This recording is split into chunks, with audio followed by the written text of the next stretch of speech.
Well, I think what we saw was one is, we just got out of our sets offensively and decided to go spread motion and see if we could get the guys playing off each other, get a little more rhythm.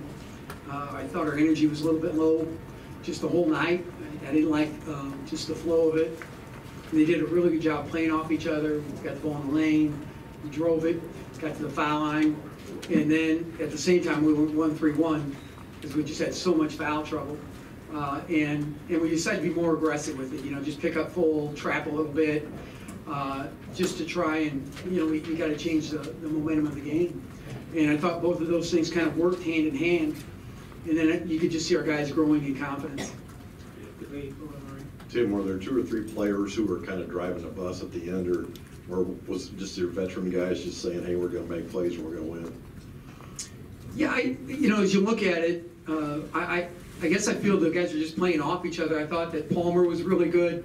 I thought Glenn Watson did a lot of really good things.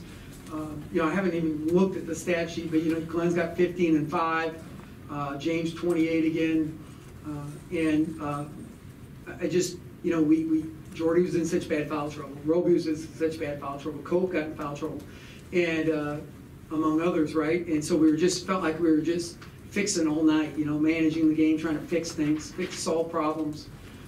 But then when we got in that rhythm, Thomas, Allen, I thought had some good minutes too, and they really just played well off each other. How much have you guys worked in that full court defense, and how, I guess, concerned were you trying to go to that, just concerned the foul trouble you were in? You'd have to come to practice for me to tell you. No, not much. Not the full court stuff much. The 1-3-1, of course, on a regular basis, but to trap out of it as aggressive as we did, I think the thing I was most proud of is that we moved guys around. We put Glenn in the middle, and then we put Evan in the middle. And those aren't natural spots for him, but we try to trap out of it. Have some, again, we're just solving problems, trying to fix things out there. And so for those guys to just go out and play on instinct, and some of those guys never practice those spots. That's true. And to see them come out and do well. Palmer on the wing rebounded, where he's usually the point. We really needed that length on the defensive glass. And they struggled at the foul line a little bit. That helped us out, no doubt. But at the same time, I thought that those last 10 minutes, when you're playing 4 games in 8 days, 3 on the road, that's a pretty good fight out of your team to see them come out of here with a W. Coach, Ethan Hampton scored a field goal in the final 14 minutes of the game or so. I mean, how were you able to contain him for that final stretch? Well, when we went man and we were kind of picking and choosing when to go, they really brutalized us. They got threes. You can't give them both. Like, you can't let Ethan get his, and you can't let them get threes. Like, it's got to be one or the other. And so then I thought when we went zone, now that doubles come from different spots. We just tell one guy here, there, the other where, depending on matchups and who's in your area.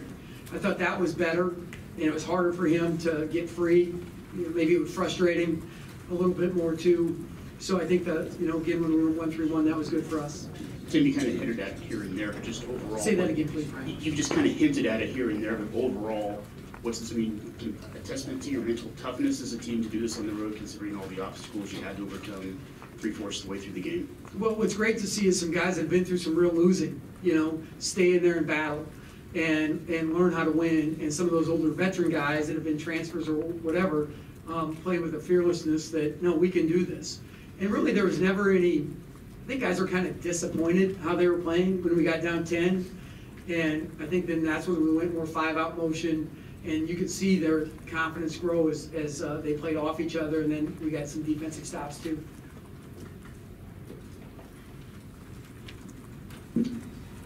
Coach, I know Isaiah had a tough night, fouled out, didn't score, but how impressed have you been with him this season? He's started the last few games for you and done quite well. Well, Isaiah's good enough to start every game, for a lot of teams. He's a great kid, first and foremost.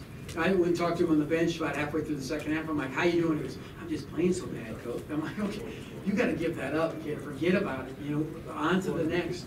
And just give me your all when you get back out there.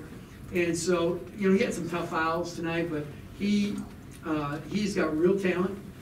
His activity level is tremendous. He's had plays where he He'll tip the ball, save it, jump over the front row, and then throw it to somebody for a layup going the other end. And, you know, he's got real potential, and he's just going to get better and better.